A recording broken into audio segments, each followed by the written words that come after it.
China has conducted new missile tests. This sent ripples of concern across the globe. These are not routine drills. They're a showcase of advancing capability. The tests signal a shift in Asia's balance of power. Nations near and far are reassessing security postures. A theoretical future threat has become a present reality, demonstrated with fire and steel. This explainer breaks down what happened, why it matters, and what could come next. The news broke on an ordinary Tuesday, but its impact was anything but. Chinese state media touted live fire exercises with striking images from mobile units and warships, a deliberate message of growing strength, heard clearly by analysts and leaders. To grasp the stakes, understand what was tested, a mix of missile types, different tools for different jobs.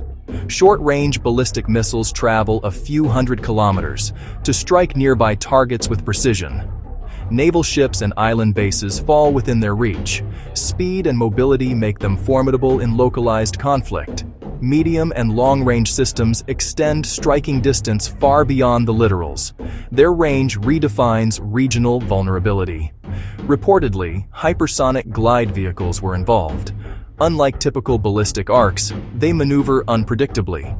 Extreme speed plus maneuverability complicates tracking and interception. This challenges shields the United States and Japan have invested billions to build. Tests occurred around sensitive waters, among the world's busiest sea lanes. Location is part of the message. Dominance over disputed areas. Faster solid fuel launches. Better guidance. A qualitative leap, notes one senior analyst. For neighbors, anxiety is acute as ranges cover major cities. Tokyo and Seoul now plan for a harsher reality. Japan weighs stronger defenses and potential counterstrike options. South Korea balances U.S. security ties with economic links to China. ASEAN calls for restraint as Manila and Hanoi face coercive pressure at sea. Freedom of navigation and overflight are at stake. States hedge, deepening ties with the U.S., India, and Australia.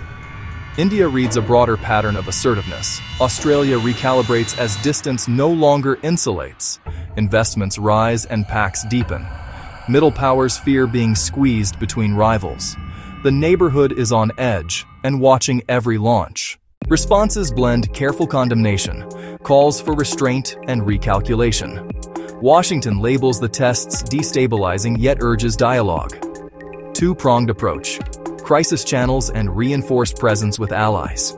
Tokyo and Seoul deliver sharper warnings and seek stronger guarantees. They also push domestic defense innovation. ASEAN's unity is constrained by divergent interests. The UN urges de-escalation but has limited leverage absent clear violations. Tests near contested zones strain norms and public confidence. There are few legal or diplomatic tools to compel change. First, an accelerating regional arms race. Rivals respond in kind. More missiles, more defenses. Resources divert from economic and social needs. Second, volatile flashpoints risk miscalculation. A malfunction or near collision could be misread as hostile. Weak channels and low trust speed escalation. Third, trade shocks as exclusion zones delay and raise costs.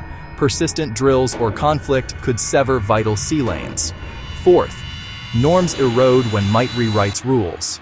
As one expert puts it, when might makes right, others follow. Trust frays and the world grows more unpredictable. The path forward is narrow. Balance firmness with openness. Prioritize sustained, high-level diplomacy. Define red lines, clarify core interests, find overlap. Open, tested crisis channels prevent accidents from spiraling. Create reliable hotlines and run regular exercises. Expand protocols to cover coast guards and maritime militias. Pre-notify major drills and tests. Invite observers. Small, verifiable steps build momentum. Strategic choices in Beijing, Washington, and beyond will decide the arc. Consider reciprocal restraint and targeted freezes to reduce risk. China's tests are a defining event. Redrawing security maps. Hypersonics challenge existing defenses. Neighbors voice concern. The world urges restraint. Abstract risks are now immediate and visible. Both sides face a security dilemma. Defense looks like offense. Wise leadership, open channels, and clear rules can steady the course. The goal: step back from the edge and build security through mutual respect, not missiles.